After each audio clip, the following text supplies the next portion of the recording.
Hello, ladies and gentlemen. I hope you all are having a good weekend. I am re-recording this presentation, so hopefully this will work well for it to upload this time. And of course, I'm doing this during the halftime of the Missouri and Georgia game. And as y'all know, I'm a big Mizzou fan, so the halftime score is not a good thing. So let's hope that that gets turned around here. We're going to talk about social groups, status, and roles. Specifically, where do you belong and what is your place and how do you fulfill that obligation? So a social group is a collection of people who interact with each other and share similar characteristics and a sense of unity. Now that can be enacted in a variety of ways. There are many types of groups to which we all belong in some capacity. For example, at Liberty High School, we are all Red Hawks. We will look at, in specific, in-groups, out-groups, primary groups, secondary groups, and reference groups, as well as roles and status. Primary groups are one of two categories. Groups are either primary or secondary. Primary groups are small, intimate, and long-lasting. They're not easily replaced. They're filled with emotion and open communication. And for example, primary groups are your family members and close friends. And it is through these relationships that we create our looking glass selves.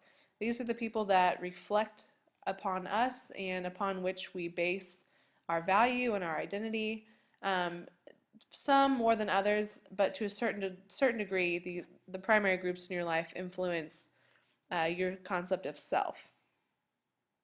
Secondary groups are formal, superficial, and last for a short or fixed time. They come together to meet some specific purpose or goal, and they're impersonal, unemotional, and involve limited communication. They create bounded relationships that exist only under specific conditions. For example, your coworkers or your classmates. And if you're thinking to your sociology class right now, your table group is a secondary group. You work together at school, you probably spend most of our class period talking or working with these folks, but you may or may not hang out with them outside of school or look forward to doing that once the class is over. If these people are already close friends that you work with, then they would be considered part of your primary group. But right now, the purpose that they serve is to give you a social group in class, and you can help one another with your work and with your studying. But once our class is over, it is likely these relationships will not continue because they are secondary groups. In groups, as opposed to out groups, have a strong sense of loyalty, affinity, and closeness. The members use titles, external symbols, and dress to distinguish themselves from the out-group. Most people who hold an in-group bias, which means they think that their in-group is superior to others. They also apply positive stereotypes to their groups. For example, The Mean Girls, which is a movie that came out in 2004, talks about high school society, and the main in-group in that movie was referred to as the Plastics, and they considered themselves to be popular and best dressed and well liked, and I guess a shoe-in for the homecoming queen designation. So in that movie, the in-group, they saw themselves positively where everyone else outside of the school or those who have been personally victimized by Regina George had negative stereotypes and had a negative understanding of that group. Outgroups are a group from which we are disconnected, and they can be seen as the enemy. Negative stereotypes are applied, and anyone outside of your group from which serious conflict can be generated would be considered an outgroup. For example, the Red Hawk community views the Centennial High School community as an outgroup. Our biases here come from our position in society, because we see the traits of our group as acceptable while we hold the views of outgroups as unreasonable. Generally, people hold a bias toward outgroups. However, there are a number of factors that impact whether these groups are positive or negative. For example, social outcasts in high school can hold either a negative or a positive bias toward the popular group.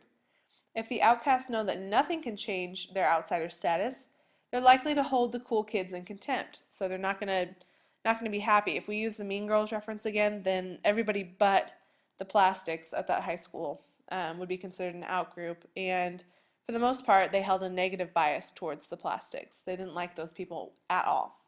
However, if the outcast hoped to one day penetrate the cool group, he or she can hold a positive bias towards them. So we could even look at the character that Lindsay Lohan played in The Mean Girls, where um, she was readily accepted, even though at first she was an outsider as she had been homeschooled and was from a different country. But because she was readily accepted and adopted, she could be considered to hold a positive bias towards them. Let's see. I think we've probably had enough Mean Girls for all the boys who are listening. I apologize. Just a great example. Okay, so then if we talk about reference groups, we cannot make judgments about our own behavior in isolation in society, so we have to base what we're doing off of what others are doing in order to determine whether our behavior fits with a group or is in direct contrast with a group. And the group that you use to evaluate yourself and the way that you guide your behavior based on what a group is doing, that will be your reference group. For example, if everyone in your group of friends goes out and they buy the new iPhone 6, you may or may not find yourself considering the purchase as well, so you're not left out. You might say, oh my gosh, all of my friends are buying the iPhone 6 and it's a great phone, it's been really marketed well, and they can all do group messages and they have this iMessage thing going, it's a big group message, and you can't be part because maybe you have an Android phone. So you might consider actually changing what type of phone you use, even if you're perfectly happy with your Android phone, in order to fit in, because those in your reference group are doing a behavior that you are not. So humans, we have a tendency to conform. We want to fit in and we want to be revered positively by people that we think are important.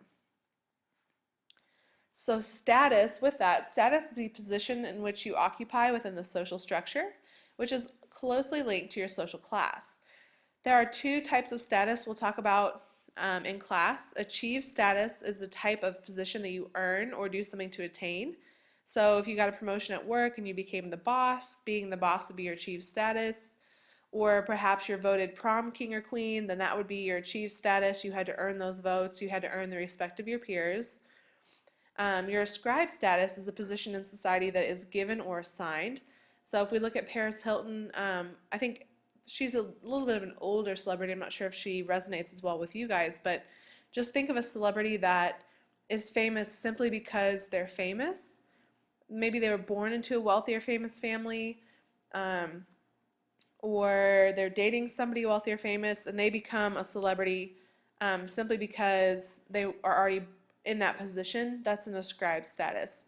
You don't have to earn or attain that. It's just given or assigned to you by birth or by proximity even. So if we look at roles, everyone in a group has a specific role. We all play a variety of many roles. To you guys, I'm a teacher, I'm Mrs. Little, I have a certain role that I fulfill, something that you expect me to do, it's very constant. At home, I play the role of a wife. With my parents, I play the role of a daughter. I have a brother and a sister, so I play the role of a sibling. And then, of course, within my group of friends, I just play the role of a friend. So I have all these different roles that make up my identity. And there are 4 instances in which these roles interact, and they interact in different ways. So the first one we'll talk about is role expectation, and that's the anticipated behaviors for a particular role.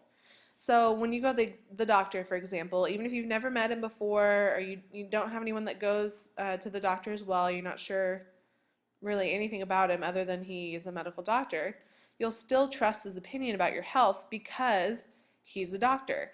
So you expect him to be able to fulfill the role of being a doctor because of that status or that title that he holds. So the interaction that you'll have with him will be that you expect him to be correct about your medical status and to make you feel better. Your role performance is judged based on whether or not the person plays the role in a manner that we expect. So for example, imagine that someone has asked you out on a date and you're really excited for the date, you spend a lot of time getting ready, the day arrives, and you leave to start the date. And maybe the person who asked you is being rude, or they're being discourteous, or they're not behaving in a way that you thought they would, or maybe it's more of a friend zone thing and it's not really a date and you're confused. You might call it a bad date because that person did not perform the role that you expected him or her to play. So in this case, their role performance would have been poor. Role conflict occurs when the variety of roles we play have competing demands for which we have to choose how we will perform. For example, you might be a cheerleader or a dance team member, or even a football player, who is also in the band, and you may have to choose with whom you'll perform for at halftime, because at that time your role as a dance team member and as a band member are in conflict. So you'll have to choose which one of those roles will win out because you can't reasonably do both at one time. Role strain then occurs when their demands or expectations of one role are impossible for us to satisfy. So maybe you're getting ready to go to prom and your role as a student is in conflict with your role as a senior. It's your senior prom, you really want to attend, it's an important event, but maybe you have 4 AP tests the following week. And so at that time, your role as a student is causing strain on your role as a senior. So you might feel guilty or just completely unable to attend your prom in order to do well in the AP test, or vice versa. Maybe you choose to do that prom and have the full experience of your senior prom, but you might not do as well in your AP exams because you can't reasonably fulfill both the role of a student and as a member of the senior class without one kind of overshadowing or overtaking the other. So if we return to the 3 theories we've talked about at the beginning of the year, we'll talk about functionalism and conflict theory and symbolic interactionism. Let's look at how we're socialized according to those 3. So socialization according to functionalism can be summarized as people follow the norms and values and the roles of society in order to be considered normal, and those who do not are considered different and they're stigmatized or they're pushed out to the outside. To keep a society running smoothly, people have to follow those norms and values because people, we've talked about in class, people really want to know what to expect when they go out into society. They want to know that for the most part, people are going to do what we expect them to do, follow the rules, and they're going to conform to what those rules are. People become socialized when they learn and accept those roles and those rules and the norms and values, and they learn how to act on those.